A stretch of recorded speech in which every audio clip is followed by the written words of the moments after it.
সন্দেশখালী নিয়ে এবার মুখ খুললেন তৃণমূল কংগ্রেস প্রার্থী সায়নী ঘোষ। লোকসভা ভোট যত এগিয়ে আসছে, রোদ ঝড় বৃষ্টি উপেক্ষা করে প্রার্থীদের প্রচারে খামতি রাখতে চাচ্ছেন না কোনো দলের প্রার্থীরাই। তেমনি তৃণমূল কংগ্রেসের প্রার্থী সায়নী ঘোষ সকাল সকাল নির্বাচনী প্রচার শুরু করলেন মল্লিকপুর এলাকা থেকে। সাংবাদিকদের মুখোমুখি হয়ে সন্দেশখালী নিয়ে এবার মুখ খুললেন তিনি।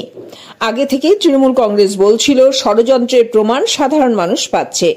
বিজেপির নেতারা পরিকল্পিতভাবে সন্দেশখালীতে নন্দীগ্রাম সিঙ্গুর বানাতে চেয়েছিল। পরিস্থিতি যতটা উত্তপ্ত দেখানো হয়েছিল ততটা কিন্তু সন্দেশখালীতে হয়নি। সমস্ত কিছু যে শুভেন্দু অধিকারীর চক্রান্ত, মানুষ তা বুঝে গিয়েছে। আমরা তো আগে থেকেই বলেছি, মুখ্যমন্ত্রী নিজে বলেছেন যে এটা বিশাল ষড়যন্ত্র, এবং এর আগেও আমরা দেখেছি যে বিজেপির নেত্রী অগ্নিমিত্রা পাল তিনি ফোনে কথা বলছেন, যেখানে তারা বলছেন যে এই সন্দেশখালীর ঘটনাটাকে একটি সিঙ্গুর নন্দীগ্রামের রূপ, সেটা একটা ধরন ছিল। গতকাল যে ভিডিও প্রকাশ্যে এসছে, এটাতে পশ্চিমবঙ্গবাসীর কাছে জলের মতো এটা পরিষ্কার হয়ে যাচ্ছে যে সন্দেশখালীতে যতটা হয়েছে তার থেকে অনেক বেশি দেখানো হয়েছে, এবং সেটার পেছনে অবশ্যই শুভেন্দু অধিকারী দায়ী। উনি যেরকমভাবে ফান্ডিং করেছেন, উনি যেরকমভাবে প্ল্যানিং করেছেন, উনি যেভাবে স্কিম করেছেন, এটা অত্যন্ত লজ্জার। মানে রাজনৈতিক লড়াই রাজনৈতিকভাবে লড়া উচিত।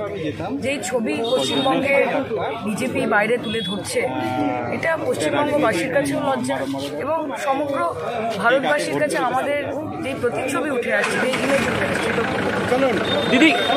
দিদি, ডায়মন্ড হারবারের পর যাদবপুর আগামী দিনে মডেল হতে চলেছেন, আপনি বলেছেন, কি বলবেন? ঠিকই তো কথা। ডায়মন্ড হারবার অভিষেক ব্যানার্জি একটি মডেলের মধ্যে রূপান্তরিত করেছে। আজকে আমরা যাদবপুর লোকসভা কেন্দ্রতে আমাদের যতগুলো বিধানসভা রয়েছে, সেখানে ভাঙড় বাদে, যদিও আমি মনে করি যে ভাঙড় থেকে আমরা এবার অভূতপূর্ব লিড পাবো। প্রত্যেকটি বিধানসভাতে আপনারা দেখবেন আমাদের খুবই স্টলওয়ার্ড লিডাররা রয়েছেন। আজকে আমার সঙ্গে বিমানদা অধ্যক্ষ মহাশয় রয়েছেন। তারা প্রত্যেকেই নিজেদের এলাকাগুলো অত্যন্ত সুদক্ষভাবে পরিচালনা করেন।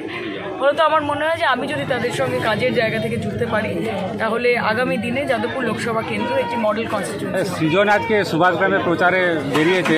সৃজন যেটা বলছে যে প্রচারে বেরিয়ে আপনার বাড়িতেও যাবে এবং ভোট চাইবে, যাতে কোনো অসুবিধা নেই। মোর দেন ওয়েলকাম। ও যার বাড়ি ইচ্ছে আসতে পারে, আমার বাড়িতে এলেও আমার বাড়ির দরজা সবসময় খোলা আছে, কিন্তু ভোট বাক্সের দরজা খোলা নেই। চাকার বেড়ে জলের প্রবলেম, প্রবলেম